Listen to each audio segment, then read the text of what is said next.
12 hours before the red and blue light show turned my backyard into a suburban war zone. I was just an uncle blowing up balloons in my driveway. It was a Saturday. The sun was high. The playlist was set to 2000s pool party vibes, and my main concern was whether the bounce house guy would arrive before the taco truck. My nephew Jalen had just turned 10 double digits. A big deal. We had a plan. Low-key pool party, Nerf wars, piñata, adults sipping margaritas, kids hyped on sugar. Nothing extravagant, certainly not get swarmed by police levels of excitement. Then Jalen casually dropped a bomb on me. Coming, he said, flipping through his stack of Pokemon cards like he hadn't just shifted the entire timeline. Luca who? I asked, not looking up. Luca Tay, from school, he said, unfazed. That's when it clicked. Luca Tay, as in Luca Tay, as in Luca Terrence, the youngest son of Governor Sarah Terrence. I blinked. Twice. Wait, the governor's son. Jalen shrugged like, it was no big deal. Yeah, he's bringing water balloons. I stopped inflating the inflatable flamingo and asked the only logical question, should I clear this with anyone? Jalen, master of preteen confidence, grinned. Mrs. T said she might bring cupcakes. I dropped the flamingo to the average eye. The party looked picture perfect. Floaties bobbing, chips in every bowl, music floating through the air at a non-nuclear level. The taco truck was already handing out sizzling carne asada by 1 p.m. Luca showed up shortly after, accompanied by a man named Ree, who introduced himself as just an uncle. His handshake felt like stone. His eyes scanned every detail, and I'd bet every churro on that truck that he once worked military extraction. Then came her Karen, the HOA president, community enforcer, the woman who once fined a neighbor because their porch pumpkin rotted faster than seasonally appropriate. At 2:10 p.m., her head popped over the privacy hedge like a gopher with binoculars.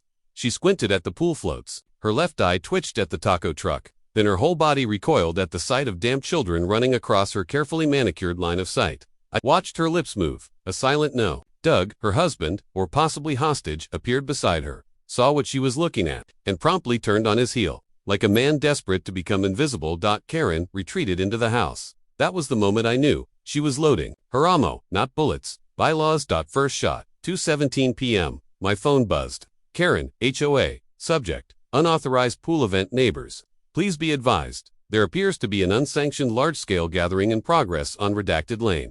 I am monitoring. 5 minutes later. Photo 1, a close-up of a soggy napkin on the sidewalk. Photo 2, a long-distance zoom of the taco truck, which made it look like it was parked in the middle of someone's living room.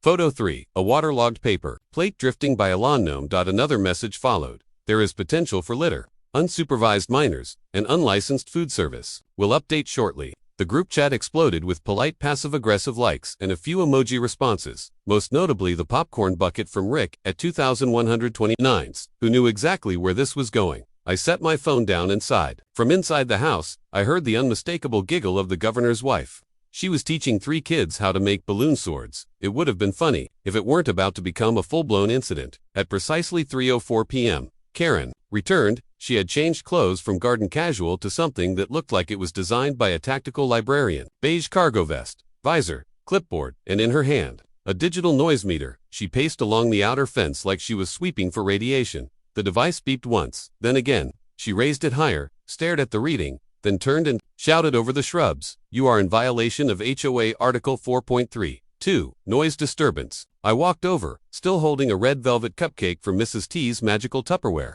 I offered it through the gap in the hedge. Her face puckered like I'd handed her a biohazard. Absolutely not. Just trying to de-escalate. I smiled. This will be documented, she declared, turning on her heel and stomping back to her front porch like Judge Judy had just rapped a verdict. Inside, the party rolled on. Kids screamed with laughter. The governor's son and Jalen were locked in a ping-pong deathmatch in the garage. Mrs. T was chatting with another mom about local charter schools. Outside, Karen was about to detonate. At 3:17 p.m., my Ring camera, activated. Karen stood on her porch, pacing like a general before war. One hand on her hip, the other dialing fast and furious. Then I heard it. Double quotes. Yes, I need to report an illegal gathering. Yes, on street name. I paused the bounce house timer. Stepped inside to the office to pull up the camera feed. There are possibly 30 or 40 people. There's a food truck, music, loud, unregulated. There are minors drinking. I leaned in, possibly illegal substances. And I think I heard chanting. It might be political. Could be a protest. I blinked at the screen. She was dead serious. Inside, Mrs. T was now doing cannonballs with a group of kids, her laugh ringing louder than the speaker playing. Will Smith's Gettin' Jiggy With It. Ree stood at the edge of the patio, silent. his eyes like twin security cameras with a PhD in pattern recognition. Karen was still going. Yes, there's no permit. There's a man here who might be a bouncer. Tall, shaved head, suspicious posture. He's guarding someone. I think could be a decoy operation. I should have laughed, but I didn't. Because when you've lived next to someone who once reported your Halloween decoration as threatening occult symbolism, you don't assume anything's off-limits. By the time I got back outside, Mrs. T was handing out more cupcakes. Luca had just spray-blasted RE with a water gun, earning a rare half-smile from the man. Everything looked like a normal, joyous backyard celebration. But I knew, the peace was about to shatter. It started subtly, the low rumble of tires on pavement, no sirens, just tension. Heavy and thick, like the air before a summer thunderstorm. At 4 p.m. sharp, the first patrol car slid around the corner. A sleek black and white cruiser. Windows, dark, moving like it was searching for suspects. Not SpongeBob, float, IES. Then came the second. Then the third. By the time the fourth unit rolled up, the taco guy stopped slicing carnitas. Jalen, in the middle of launching a water balloon from a homemade slingshot, froze like someone had hit pause on the entire backyard. Even the bounce house stopped bouncing. The kids inside peeking out like chipmunks from a burrow. 6 patrol cars formed a half moon in front of my house, like we were hosting a narcotics raid. Not a pool party with cupcakes and Capri Suns. I put down my margarita, the adult version, and walked to the front gate. Heart thumping. I didn't know what exactly Karen had told them, but it was clearly enough to mobilize half the precinct. The lead officer stepped out. Tall, serious, hand resting lightly. Near his belt, not on his gun, but close enough to send a chill up my spine. You the homeowner, sir? He asked. Yes, sir. It's my nephew's birthday. Just a backyard gathering. He scanned the house. Then behind me, bounce house. Kids with goggles. The taco truck crew looking like deer in headlights. How many people on the property? I gave him an honest number. Maybe trained it to tile, including children. Then, cautiously, I added, a few of our guests have protective detail. He tilted his head. Protective detail. Bodyguards, I clarified. His eyes narrowed. This about a noise complaint, that's what I thought, I said. Then he held up his palm. The report mentioned underage drinking, possible controlled substances, and political agitation involving minors. I blinked twice.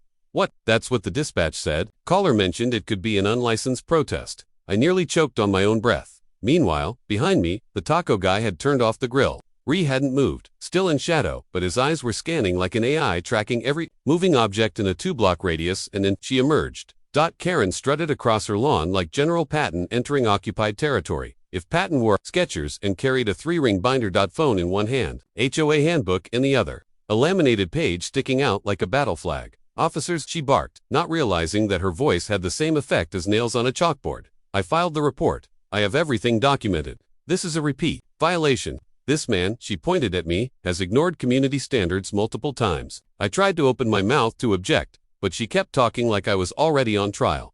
There's amplified sound, unauthorized vehicles, possibly teens, engaging in TikTok rituals. TikTok, what? An officer muttered behind a pair of aviators. And worst of all, that taco truck is parked over my tulips. Everyone turned toward the truck. The tires were at least 4 feet from her yard. I have a noise reading, she added, proudly holding up her meter like it was a sacred relic. Recorded at 82 decibels. HOA limit is 75. I held up my lemonade. I offered her a cupcake. Your old confections are irrelevant, she snapped. I looked at the officers. No one was smiling. Karen stepped closer to them, flipping through her binder like it was the Book of Revelation. This is a coordinated act of defiance against our community standards. One of the officers started scribbling in his notebook. The others exchanged glances. They were professionals, not here for HOA nonsense, but protocol was protocol. That's when everything changed. From the back patio, the sliding glass door opened with a soft shk. Mrs. T stepped forward. Calm, composed, wrapped in a towel like she'd just stepped out of a spa. Flip-flops, ponytail, cupcake frosting on her left sleeve. She didn't shout. She didn't command. She just walked across the lawn with the quiet, confident grace of a woman who had given press conferences, met presidents, and probably mediated more state emergencies than any of us could imagine. She stopped next to me and nodded politely to the officers. Is there a problem here, gentlemen? She asked. Silence. Karen made a small, confused noise like a dial-up modem dying. One of the officers blinked like he was seeing her for the first time. I'm sorry, are you? Mrs. T gave a soft, diplomatic smile. Sarah Terrence. Yes, my son Luca is here. I'm attending this party with my security detail. Would you like to see my ID? One officer, clearly the ranking one, took half a step back. His entire demeanor shifted. Ma'am, I know. That won't be necessary. Another officer walked away briskly, tapping his earpiece. The situation had gone from possible misdemeanor to career-threatening mistake in 5 seconds. Flat. Karen's mouth hung open like a door hinge missing a screw. I wasn't informed of any distinguished guests, she whispered. You weren't required to be, Mrs. T replied, still warm but firm. Re-emerged from the patio shadows and stood at her side, arms crossed. He didn't speak. He didn't have to. One of the officers looked at Rye, then down at his own badge. That tiny nod, respect, recognition, and something like fear. Game set. Match. Now came the unraveling. An officer asked for ID from several attendees. Standard due diligence. Reached into his back pocket, pulled out a small black leather wallet, and unfolded it slowly. What he revealed wasn't just a standard security badge, it had a metallic seal, a small embedded chip, a barcode dot. The officer read the text, then radioed it in silence. Then an audible gulp. Another plainclothes guest, someone I thought was a random uncle, casually showed a lanyard with an insignia I couldn't identify, but the officers clearly could. 2 of them stepped back.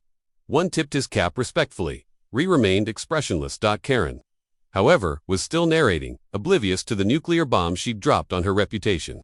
She was now filming a live stream, holding her phone up in one hand, still wearing her HOA badge like it granted her diplomatic power. This is what happens when neighbors don't respect rules, she said, voice quivering with faux authority. Look closely. Everyone, no permits, no clearance. There's even a trained bouncer, she said, pointing at Ree. Ree finally moved. He raised an eyebrow. Just one, the kind of look that made grown men question life choices.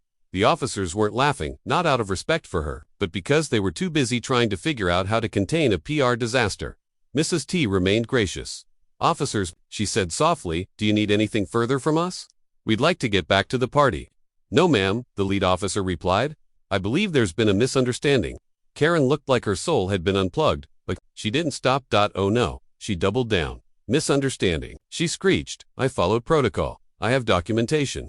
She held up her binder like it was the Magna Carta. Laminated tabs fluttered in the breeze. Noise violations. Food licensing, infractions. Children with balloons. The balloon thing confused even the officers. Karen's voice cracked with righteous fury. This is not a personal vendetta. This is about law and order in our neighborhood. She pointed at me like she was issuing a citizen's arrest. You've been warned before about Halloween decor, unapproved lawn gnomes, and now this. You brought in a truck with no HOA parking approval. You created an unsafe environment with foam pool noodles, and now you've exposed our street to political risk. Mrs. T tried to reason with her, politely. Karen, was it no children are drinking? There's no protest. Just a birthday party for a friend of my son's. Karen didn't budge. She pulled out her final card, a tiny USB drive. I have surveillance footage, drone view. From my roof cam, I submitted it to the HOA, incident log. This will be reviewed. The officers, at this point, were slowly retreating toward their vehicles. One spoke softly into his shoulder. Mike. Another pretended to study. A lawn flamingo. No one wanted to be part of this mess anymore. And then, from the crowd of stunned kids and parents, Luca, governor's son, still dripping wet and holding a water gun, stepped up beside his mother. He looked at Karen with the brutal innocence only a 10-year-old could muster, and asked, is she always like this? 'Cause if so, we're never coming back here again. It wasn't planned. It wasn't staged. It was just a 10-year-old boy soaked from the pool, cupcake frosting on his chin, water gun in hand, standing next to his mother, the first lady of the state. Is she always like this? Luca asked, squinting at Karen like she was some kind of particularly annoying math problem. 'Cause if so, we're never coming back here again. The words didn't echo. They didn't need to. They just landed. Karen blinked. The kind of long, slow blink that happens when reality slaps you and your brain tries to reboot like an outdated laptop. One officer choked on his breath. Another stared down at his boots with the intensity of a man trying not to laugh in church. A third officer turned his back entirely and suddenly became very interested in a potted hydrangea. Even re-smirked. Just a flicker, like a twitch in the corner of his mouth, the kind of reaction that in his world probably equaled full-blown laughter. Mrs. T placed a hand on her son's shoulder. She didn't scold him, didn't correct him. She just smiled, gently, the kind of smile that says, you said what everyone else was thinking.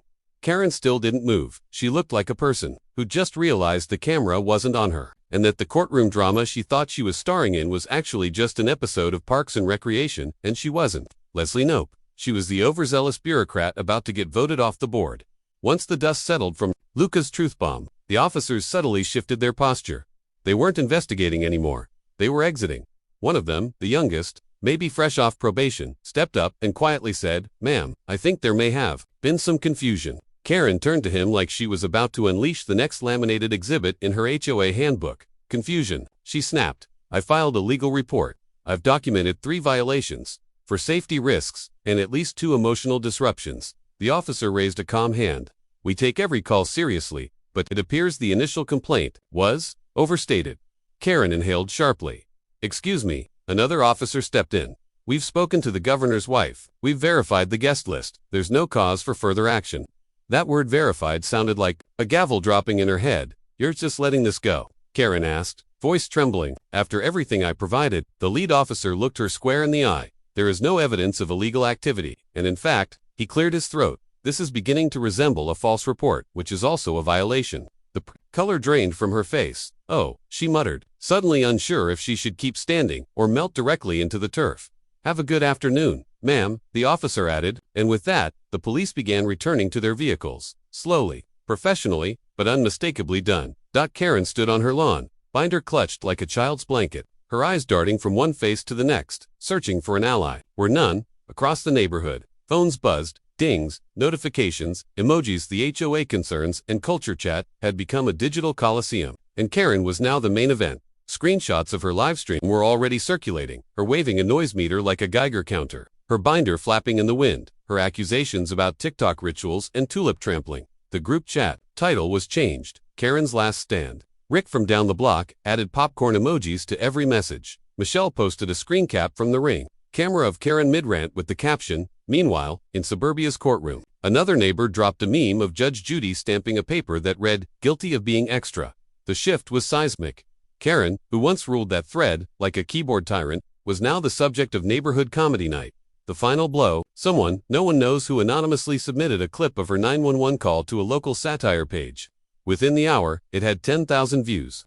By morning, the title read, "HOA Karen mistakes governor's wife for protest organizer, demands bounce house permit." In the comments section, "Brutal if anyone had the right to go nuclear. It was Mrs. T, but she didn't. She stayed cool. Like a stateswoman even in poolside. Flip-flops." As the officers left, she returned to the patio, calmly drying her hair with the same towel she'd walked out with. She comforted a couple of confused kids. She thanked the taco truck guy, who looked like he'd just survived a hostage rescue. At one point, she even approached Karen, who was still on her lawn, now quietly flipping through her binder like it might suddenly vindicate her.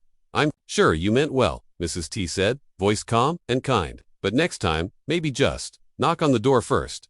Karen nodded, or tried to. Her eyes were glassy. Her mouth moved, but made no sound.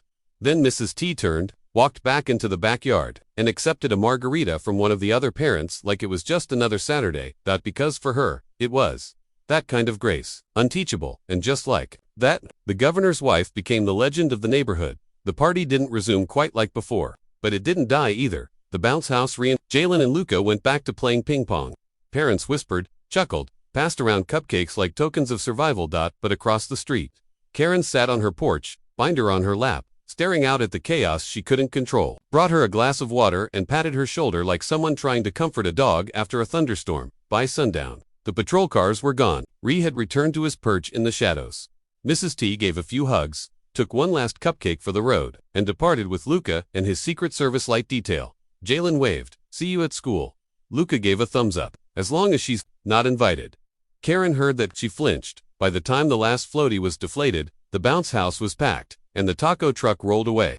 The vibe had shifted. Karen wasn't feared anymore. She was avoided. The next HOA meeting, she showed up early, binder in hand, only to find the venue had been moved. A clerical error, they claimed. Everyone else had been told she hadn't. At Halloween, the neighbor with the skeleton added a new sign. Reported to the HOA by Karen 2021 to 2024. Record holder. At Christmas, a lawn decoration popped up with a Karen doll peering over a hedge. By New Year's, she was no longer the voice of the community, just a cautionary tale. And me. I got a thank you card from the governor's wife, handwritten, with a cupcake recipe enclosed. I framed it right next to the HOA fine she once gave me for unauthorized wind chimes. Balance restored.